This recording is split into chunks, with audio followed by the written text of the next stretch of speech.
Saudara, rapat pleno pemilihan Ketua MK yang baru dilakukan secara tertutup.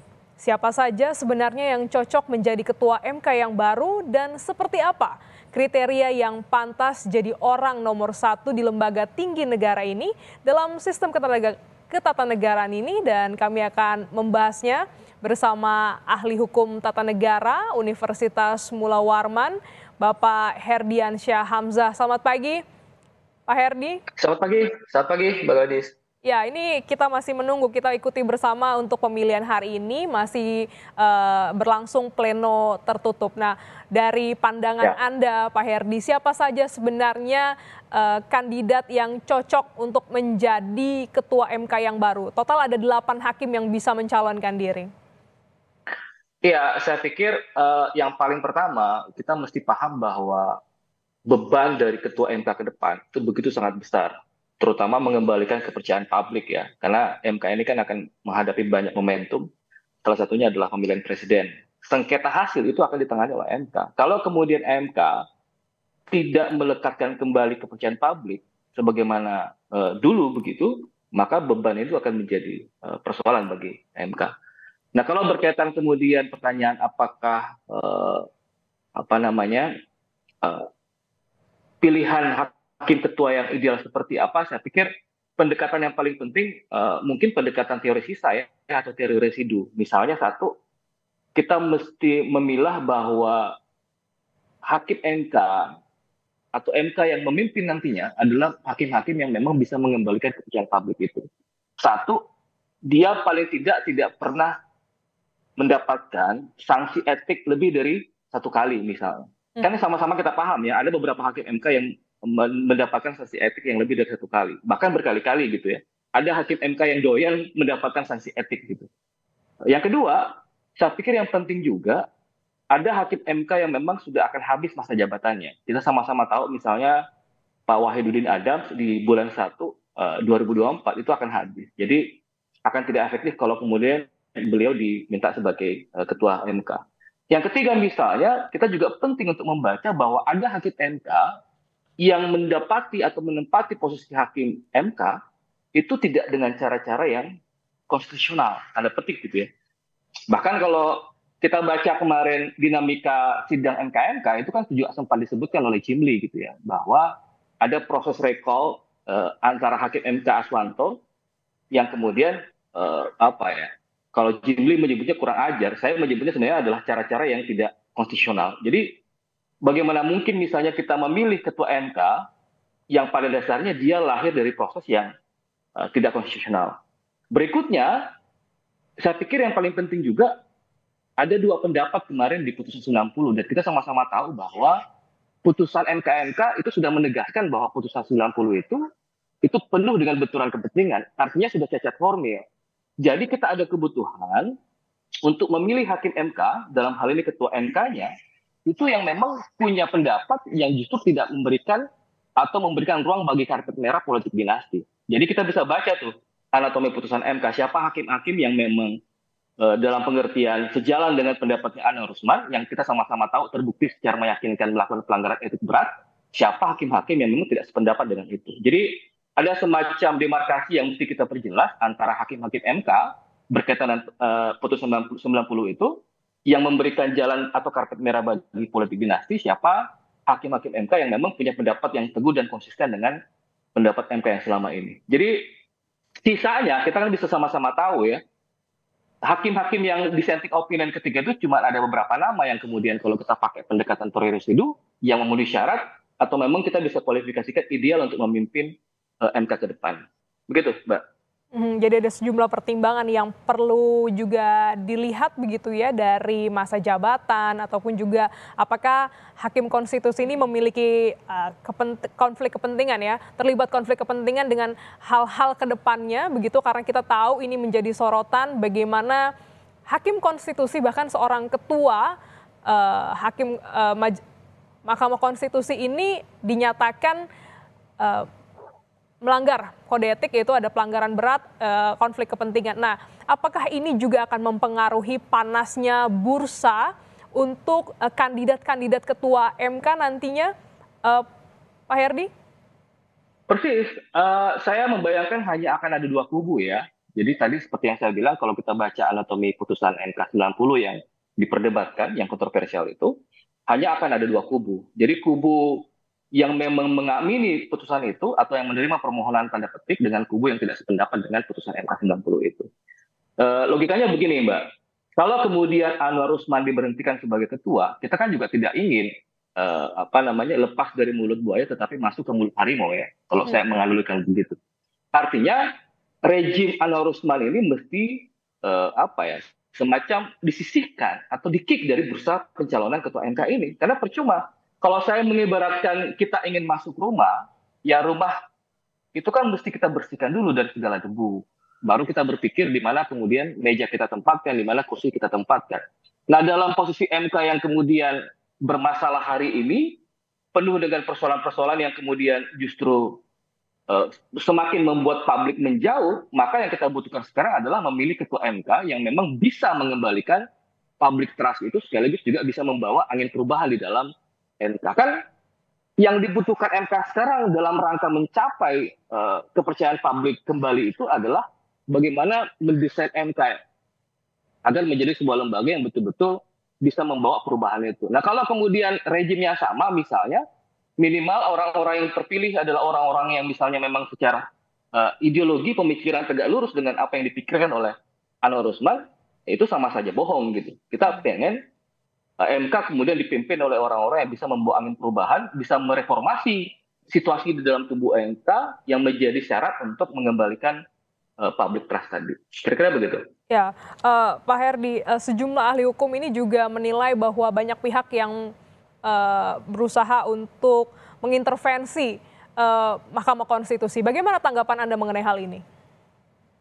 Iya, salah satu aspek yang kemudian membuat MK semakin dijauhi oleh publik kan adalah intervensi politik itu.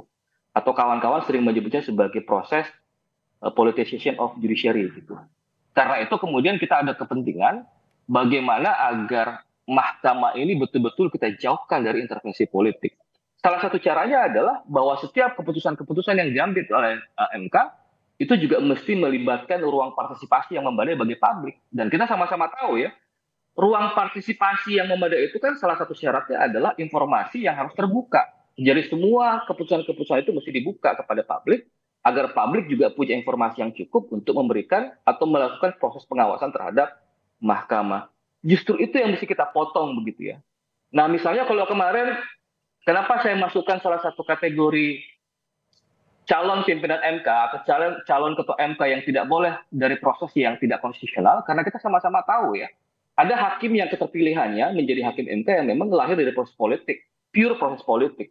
Dan itu kan yang merusak citra MK gitu. Kalau kita belajar bagaimana dinamika mahkamah di luar negeri misalnya, mana ada hakim yang kemudian direcall oleh pengusulnya gitu. Dalam hal ini DPR ketika itu ya. Justru hal-hal seperti ini yang mesti kita jauhkan dari mahkamah agar intervensi politik itu bisa kita lepaskan dan membuat ya mahkamah kembali independen, mahkamah kembali mandiri selayaknya sebagai lembaga judicial yang memang harus mandiri dan independen. Kira-kira begitu. Ya, menarik ini untuk kembali digali bagaimana sebenarnya sosok-sosok kandidat ketua MK yang baru, karena hingga saat ini masih berlangsung rapat pleno secara tertutup, publik belum tahu apa yang menjadi keputusan dari rapat pleno tertutup ini.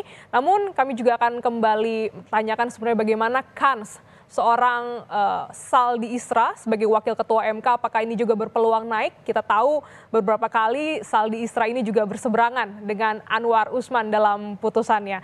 Dan jangan dijawab dulu Pak Herdiansyah, karena usai jeda Breaking News Kompas TV akan kembali untuk Anda.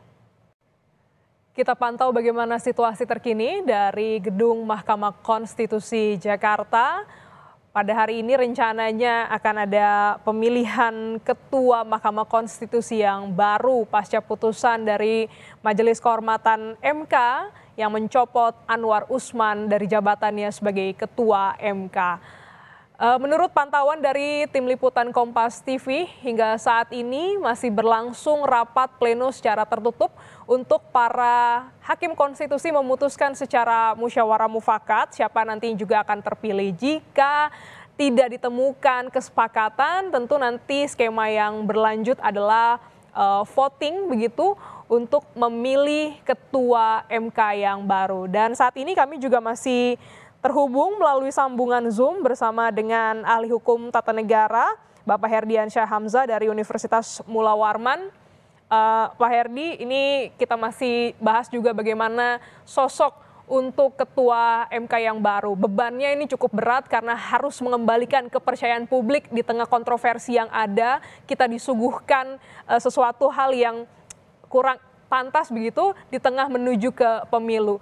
Sejumlah ahli juga ya menilai bahwa ini ada intervensi dari sosok-sosok lain. Sebutlah ini presiden, karena kita tahu salah satu calon wakil presiden ini merupakan anak dari Pak Jokowi begitu. Nah, apakah Anda setuju bahwa memang setiap putusan, terutama terkait dengan putusan nomor 90 hingga akhirnya buntutnya ada pemilihan ketua MK yang baru, ini memang ada intervensi dari presiden?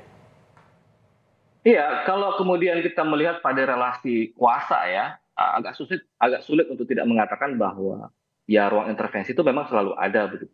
Apalagi kalau kita melihat proses lahirnya putusan 90 kemarin, yang berdasarkan hasil penyelidikan dan putusan MK itu terkonfirmasi bahwa proses putusan 90 itu memang cacat secara formil karena ada proses benturan kepentingan dengan salah satu hakim ya, hakim Mahkamah Konstitusi dalam hal ini ketua yang kemarin diberhentikan oleh MK. Dan itu bukan rahasia umum.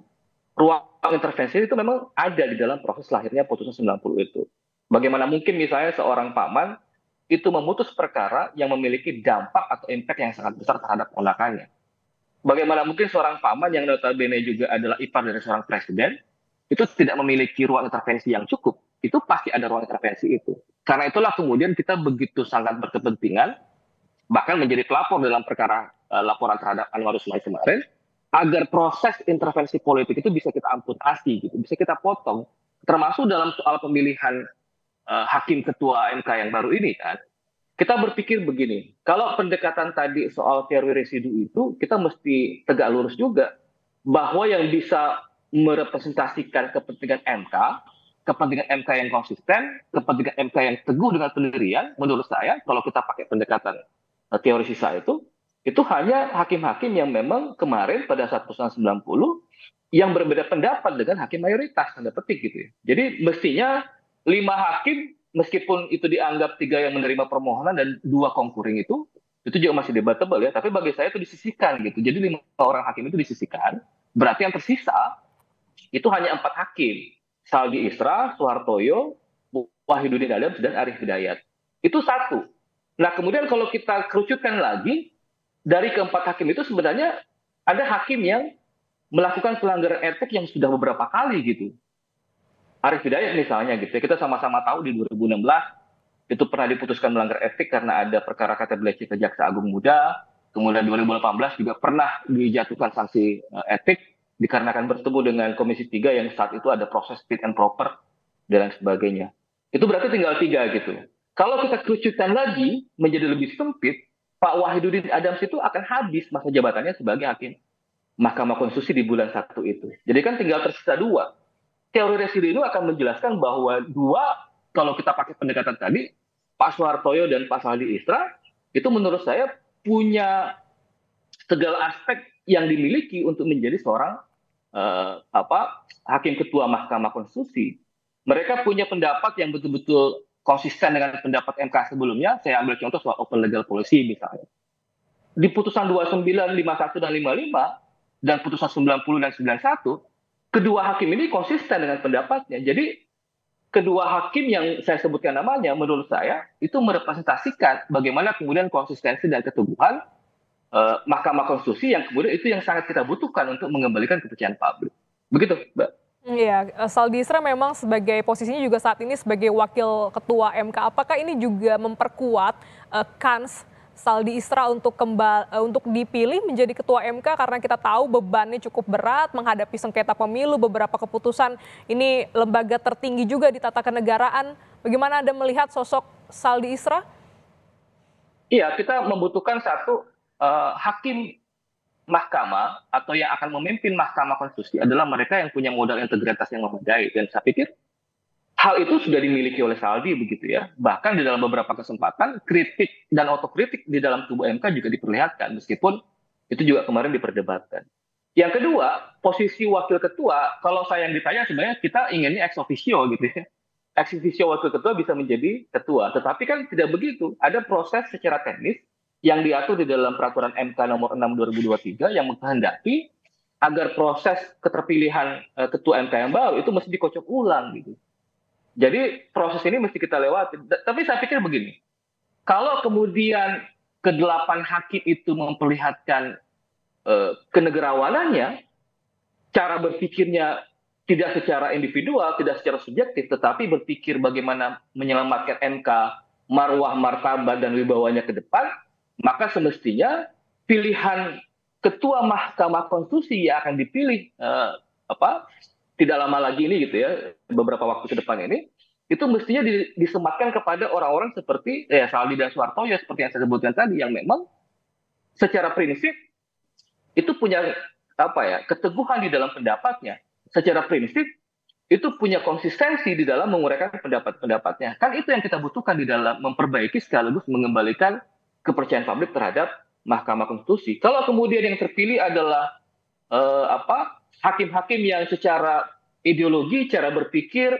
kemudian kecenderungan politik atau preferensi politik yang sama dengan Anwar Usman, saya pikir ya buat apa memilih ketua MK yang baru gitu. Kita butuh MK yang bisa memberikan menawarkan sesuatu yang memang sekaligus bisa membuktikan bahwa MK ingin berubah gitu. Ada proses reformasi di dalam tubuh Mahkamah setelah menghadapi badai putusan 90 kemarin, dan itu tercermin dari kedua hakim yang saya usulkan tadi gitu, yang saya sebutkan namanya, yang memang punya kapasitas untuk memimpin MK ke depan. Terlebih memang MK menghadapi momentum-momentum yang butuh orang-orang yang punya integritas, orang-orang yang punya keteguhan berpikir, punya prinsip, sekaligus punya konsistensi terhadap pendapat-pendapat Mahkamah sebelumnya sampai sekarang gitu.